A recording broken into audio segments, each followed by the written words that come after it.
Welcome to eMath. In this chapter, we are looking at applications of equations. Different types of equations we looked at in sections 0.7 and 0.8. So we want to look at their applications, particularly their applications to finance, right? These equations can be applied in geometry, engineering, and so on, but we will narrow down our applications to finance, basically, because that's part of our scope in this module.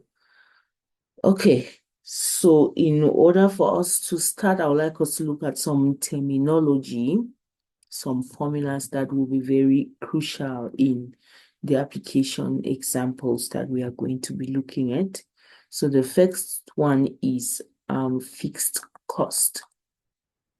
Fixed cost. So the fixed cost for a manufacturer's product is the sum of all costs that is independent of level of production.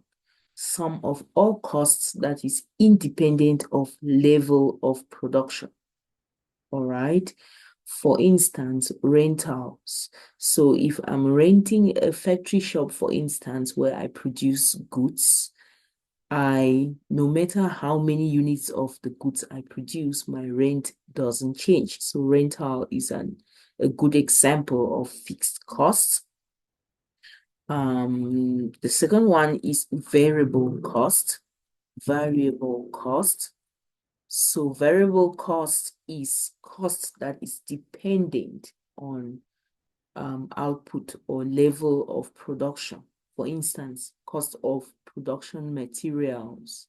So if I'm producing pens, for instance, and I need ink, the quantity of ink I'll need to produce one pen will be different from the quantity of ink I'll need to produce two pens. And so the cost of production of one pen will then be different from that of two pens. So production material cost is an example of variable cost, which depends on level of production.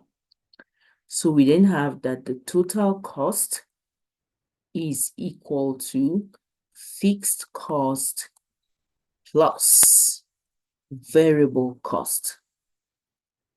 That's our formula for total cost, fixed cost plus variable cost. Then the next thing we have is total revenue. Total revenue. So the revenue is simply the money that the manufacturer gets or receives for selling the output. The total money that the manufacturer receives for selling the output is called his total revenue. And revenue is usually given by price per unit times quantity, right? Times total number of units produced. Price times quantity is my formula for total revenue. And then we have the profit. Okay, we all know what is profit. And the formula for profit is total revenue minus total cost is my formula for profit. So we will be using these to solve most of the application problems that we want to look at in this section. So let's move over to problems 1.1 and then solve some assorted problems and see how these equations can be applied to real-world problems, basically. So I'd like to leave out the geometry applications and only focus on the finance applications in our textbook. Okay? So let's start with number 9. I think that's the first finance application that we have. Number 9. So number 9 says that a corn refining company produces corn gluten cattle feed at a variable cost of 82 per ton. If the fixed cost 120,000 per month and the feed sells at 134 per ton, how many tons must be sold each month for the company to have a monthly profit of 560,000?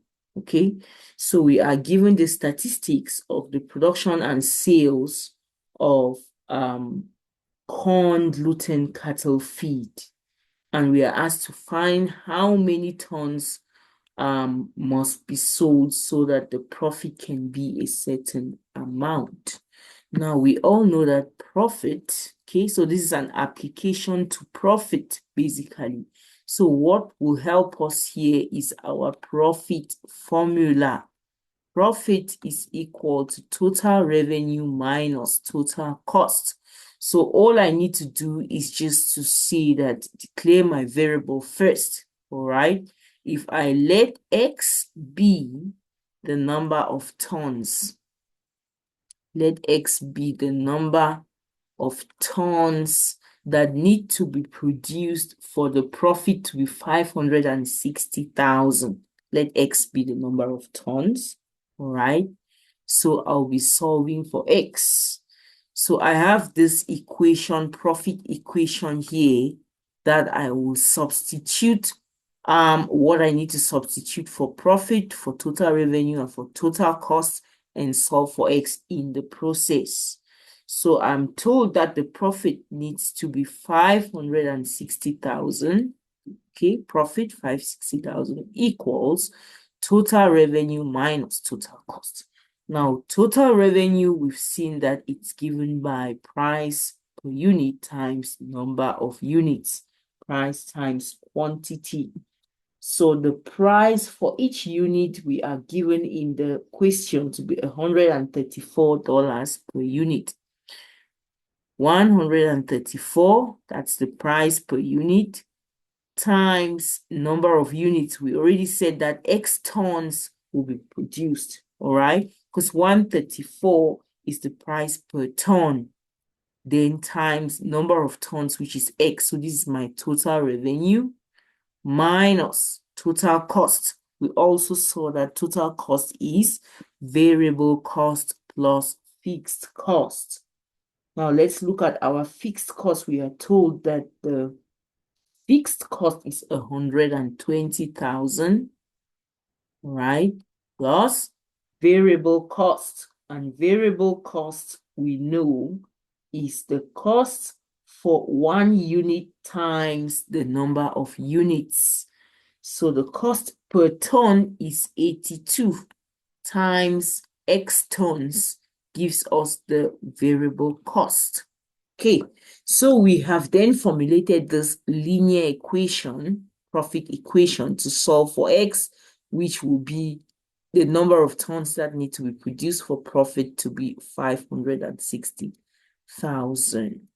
So all I need to do is to open up my brackets, collect like terms, and isolate X, just like we did in section 0.7 with linear equations.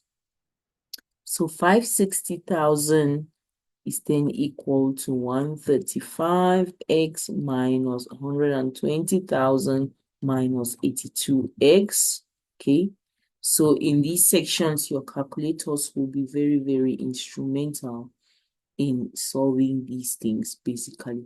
So we have 135x minus 82. 135 minus 82 gives us 53. Right, so I would like us to move the 120,000 to that side, right, and leave the terms in X's on the side. So this guy goes to side by adding. Since this is being subtracted, we add it to both sides. Okay, we add it to both sides. So basically, it's 120,000 plus 560,000. Okay, which is 680,000 is equal to 53x. Okay, so since x 53 is multiplying x, we divide it on both sides to isolate our x. 53 on both sides. These guys cancel, and we are left with x equals 680,000 divided by 53, right? Which is 12,830. Okay, so we are rounding it to the nearest whole number, nearest ton. So it's 1,000 or 12,830 tons that need to be produced in order for the profit to be 560,000. Okay, so that's that question. That is question 9 of 1.1. Now, in order to do this, you need to have your textbook so that you can be able to see the questions there to answer basically. Okay, so that's question 9 of problems 1.1. Question 9. So we move to the next application to finance, which is question 10 still of problems 1.1. Question 10 still of problems 1.1. So it says the Smith Company management would like to know the total sales units that are required for the company to make a profit of 150,000 rand. The product unit selling price is 50, while the variable cost is 25. Total fixed cost is 500,000. Determine the product's unit cost. Determine the required sales unit. Okay, they would like to know how many units they must sell for the company to make a profit of 150,000.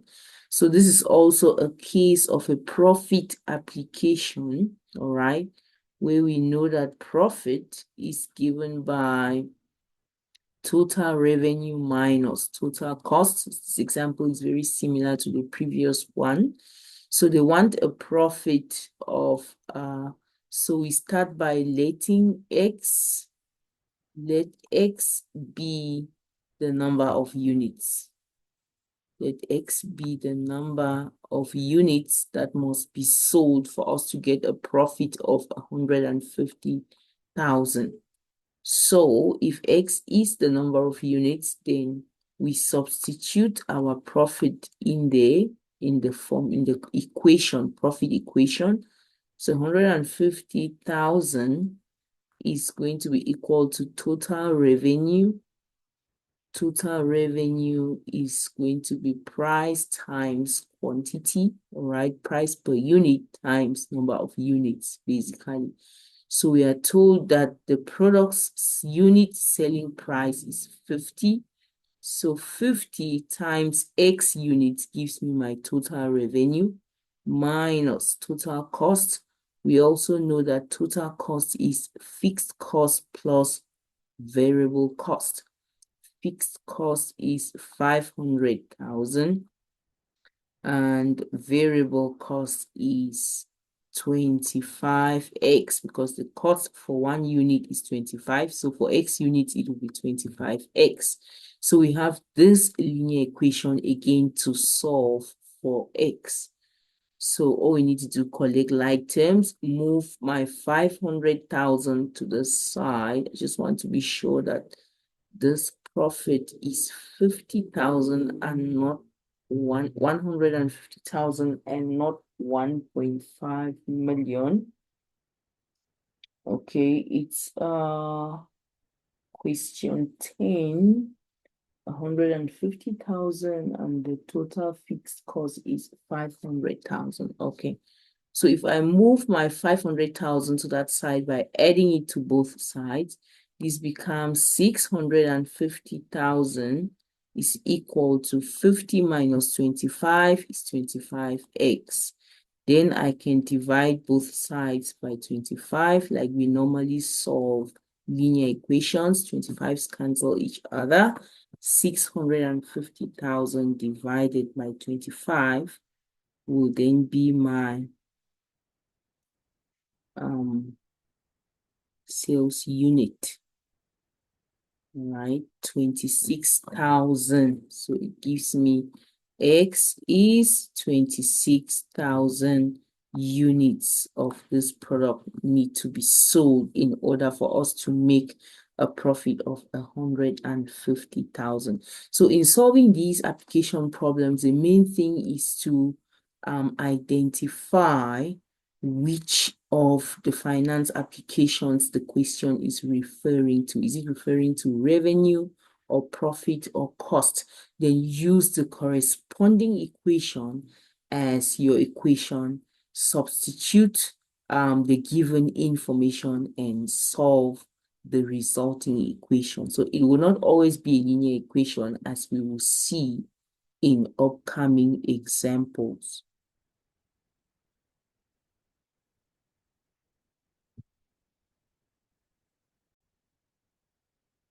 Okay, now question 15. 15 says, in 2 years, a company will begin an expansion program. It has decided to invest 3 million now, so that in 2 years' time, the total value of the investment will be 3,245,000. The amount needed for the expansion program. What is the annual rate of interest compounded annually that the company must receive to achieve its purpose? What is the annual rate of interest that the company must receive in order to achieve its purpose? So this one is talking about rate of interest compounded annually, all right? So it's compound interest. And if we can recall, the future value S of compound interest, or F, whatever symbols you choose to use, is given by the principal times the rate plus 1 plus the rate, okay, to the power n, basically. Okay, so if we recall that formula, we'll do this much better in chapter 5. Just recall this formula for simple interest that you did in high school, right? Now, you could have used different symbols, just depending on which textbook particularly you were using, but it's the same thing. This is the future value or accumulated amount, the principal amount or present value. This is just 1, all right? And then this is the interest rate, and this is the number of years, basically. All right. So that said, we are looking for interest rate, because the question says, what is the annual rate of interest compounded annually? So we are told that 3 million accumulates to 3,245,000. So my future value is 3,245,000. My present value is 3 million. And 1 plus the rate is what I'm looking for, and the investment is for 2 years. Okay. Now, looking at this equation, the variable here is R. We are solving for R here. And looking at this equation, typically, it is a radical equation. Okay, no, it's not a radical equation. Looking at this equation, it should give us a quadratic equation, basically. All right? It should give us a quadratic equation in R that we need to then solve for R there. Okay, so let's see, how do we go about that? What we need to do then is to try to remove our R from the influence of the square there. All right. So I'd like us to start by, first of all, eliminating. Remember, we are trying to isolate R. Okay, let's eliminate this quantity from the right-hand side. The 3 million. 3 million cancels. So we are left with 3,245,000 over 3 million equals 1 plus r squared. Okay, now to eliminate the square, we can take square roots of both sides. So if we take square roots of both sides, okay, square root both sides, then what happens is that the square and the square root cancels the way I explained in our previous examples, all right? I explained this using the laws of exponents in our previous examples in 0.7. So when that happens, we are left with square root 3,245,000 over 3 million equals 1 plus r, right? So once we have that, we can then bring our 1 to that side and isolate r. So it becomes square root 3,245,000 over 3 million minus 1 is equal to r. So notice that I did not put this in the calculator at this stage and get some decimal value, all right? You risk getting a wrong answer, an answer that's slightly different from the correct answer because of over-rounding. So when solving these kind of problems, to be on the safe side, do everything like this and then put everything at once in your calculator. So all of this at once in your calculator and get your answer where you round once, all right? Where you round it once to 2 decimal places. We round to 2 decimal places in this module. So it's a 3,245,000 divided by 3 million. Okay, we get a 10.816 square root of that. Square root is equal to 3.2 minus 1 is equal to 2.28. So my R is equal to 2.288 2889, right? And then we want to change this to percentage by multiplying it by 100. Okay, it gives us our interest rate. Okay, it should give us our interest rate in percentage, basically. We have a mix-up somewhere. We have a mix-up somewhere with our calculator.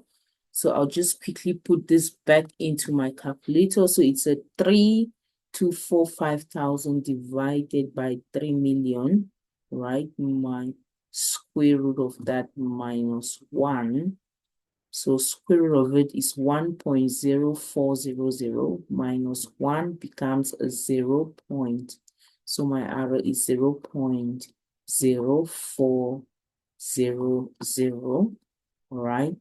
Which if I multiply by 100 to change it to percentage, to convert this to percentage, times 100, it gives me a 4%, okay? 4.0% basically. Okay, now notice that I have rounded here to 4 decimal places before finding my percentage, okay? So I'll explain this better in class. If you round 2 decimal places, you risk getting a wrong answer for your percentage, right? So it's of absolute importance that you round to 4 decimal places when you are solving for interest rates. Now let's look at the next set of questions. The next question is number 16. Number 16, it says a company finds that if it produces and sells Q units of a product, its total revenue in Rand is 100 times square root of Q. 100 times square root. This is supposed to be square root. There's an E here. 100 times square root of Q. If the variable cost per unit is 2 Rand and the fixed cost is 1,200, find the value of Q for which total revenue equals total cost. So in this question, you are already given your equation to work with. Total revenue equals total cost. That's the equation you are working with. Find Q for which total revenue equals total cost. All right. Now, what is total revenue? Price times quantity. We are told that the product sells Q units. Its total revenue is going to be 100 times square root of Q. So total revenue is 100 square root of Q. We are given that information in the question. This should be equal to the total cost. Total cost is variable cost plus fixed cost. Fixed cost is 1,200. Variable cost is 2 Rand per unit. So for Q units, it will be 2Q basically. So we have this radical equation to solve for Q, right? So our equation this time turns out to be a radical equation and we are solving for Q. So we already know how to attack radical equations. The first step is to isolate all the radicals, all right? Have everything else on one side and the radicals alone on one side. So looking at this, we can then go straight away and either we can move the 100 to that side. All of this is one term, so it doesn't really matter, all right? Or we can square both sides like that. So squaring both sides, we get 100 squared should be 10,000. Q will be equal to, we square the side, so the side squared will be, the side squared basically 1,200 plus 2Q times itself plus 2Q, okay? So 10,000 Q will be equal to 1,200 times itself, which is 1,200 times 1,200 is 1,440,000. Then 2 times 2 is going to be plus 2,400 Q plus another 2,400 Q plus 4Q squared. That's 2Q times 2Q. Okay, so we have that. And we can then collect like terms. Okay, collecting like terms. 2,400 Q plus 2,400 Q. So looking at this will end up giving me a quadratic, all right? A quadratic equation in Q. So if I move this quantity to that side to write my quadratic in standard form, it becomes a 4Q squared, okay? Then we have combining 2,400 Q, 2,400 Q, and 10,000 Q. So 4 times 2 will be 4,800 Q minus 10,000 Q. 4,800 minus 10,000 is negative 5,200 Q plus 1,440,000, okay, equals 0. So we then have this quadratic equation that we can try to factorize, or use our quadratic formula to solve for Q, basically. But for the sake of the length of this video, I'll leave you the solving to you to then apply your quadratic formula, because this will be a bit hectic for you to factorize. Just use your Q equals negative B plus or minus square root B squared minus 4AC over 2A, okay, where your A is 4, your B is negative 5,200, and your C is all of this quantity here. Substitute everything and get a value for Q. Okay, so that will give you the value of Q for which total revenue equals total cost, basically. Okay, so the next question is 21, which says a manufacturer of video games sells each copy for $21.95. The manufacturing cost for each copy is $14.92. Monthly fixed cost is $8.5.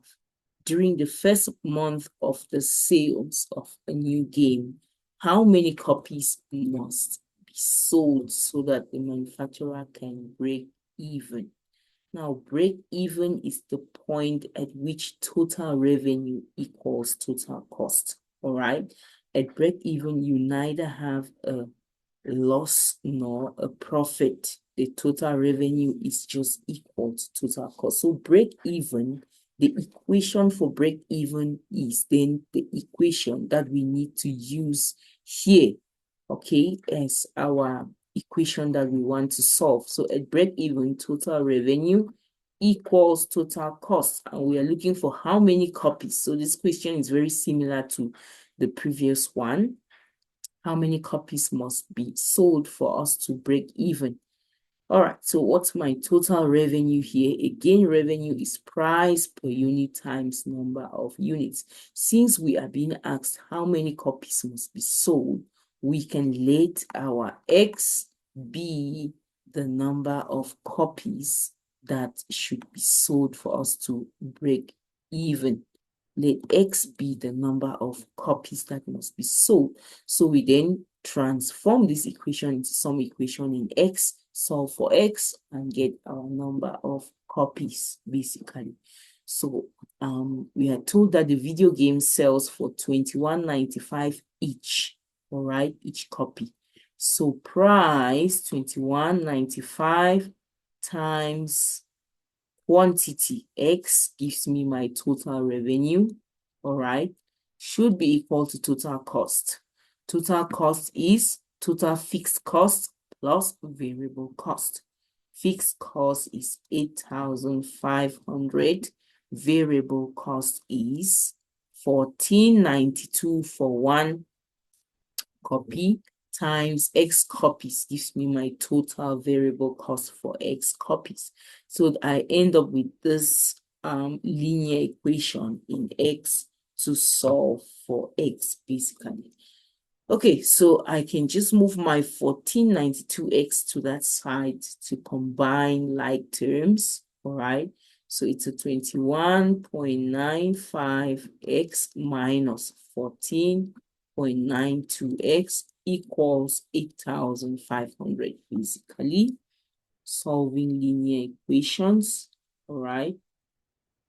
21.95 minus 14.92, just using my calculator, and it gives me a 7.03x equal to 8,500. Simple linear equation, divide both sides by 7.03 to get x. All right, these guys cancel. X is equal to 8,500 divided by 7.03. Okay, and we get 1,209 copies. I'm rounding this to the nearest copies. So 1,209 copies must be reduced for us to break even, for the company to break even. Okay, next is number 25, which says, suppose the consumers will purchase Q units of a product when the price is 80Q over 4 Rand each. How many units must be sold for the revenue to be 400? How many units must be sold for us to have a certain revenue? All right. So that tells me that the revenue equation is my equation here. Price times quantity. I'm using the revenue equation here. Again, I let X be the number of units. Okay, X is always the question asked, how many units? So X is the number of units, so that when I eventually solve for X in my equation, I have found the number of units. All right, number of units. So I just need to take all the information I'm given, substitute into this equation and solve for X.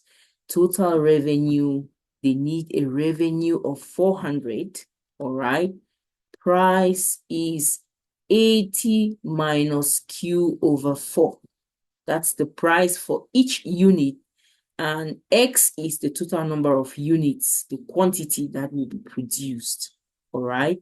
So I have this linear equation in X to solve. Okay, now instead of using X, let's just use Q so that we don't have too many.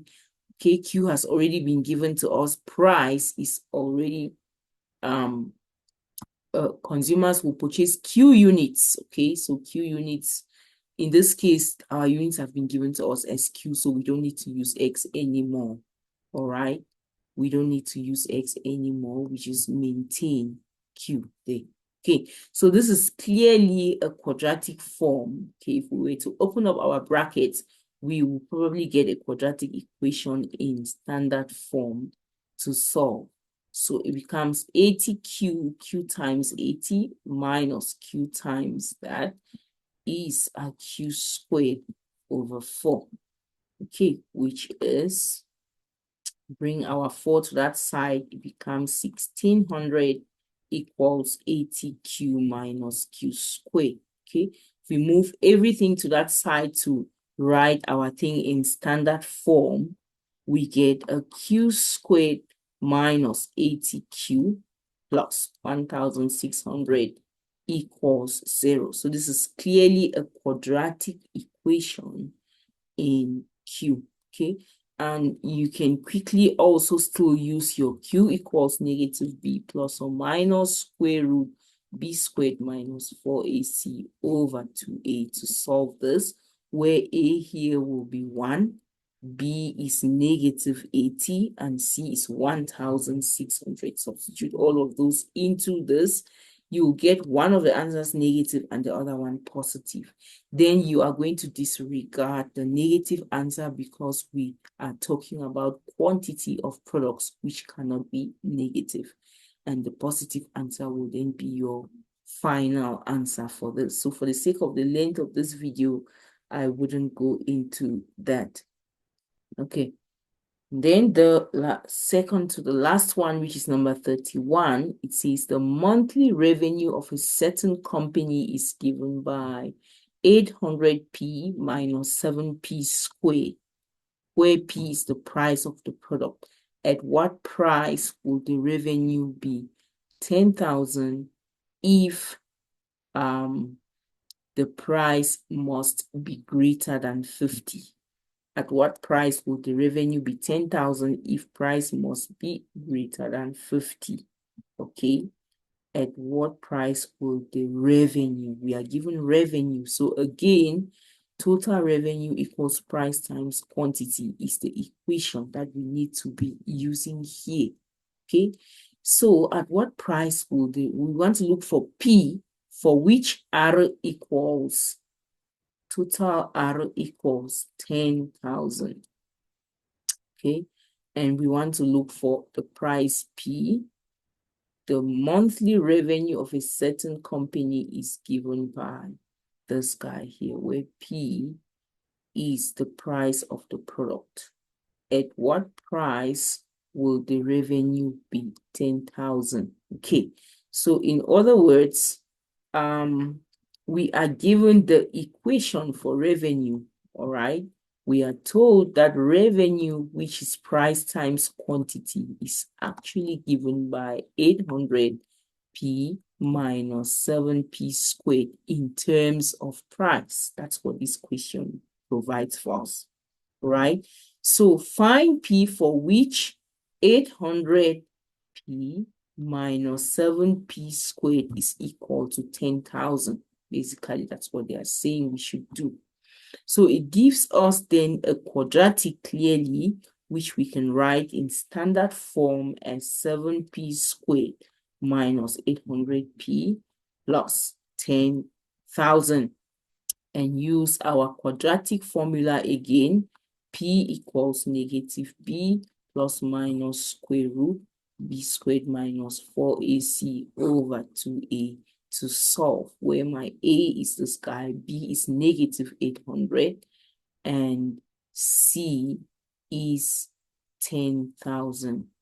Okay, substitute everything into your quadratic formula and solve for p. That may be there.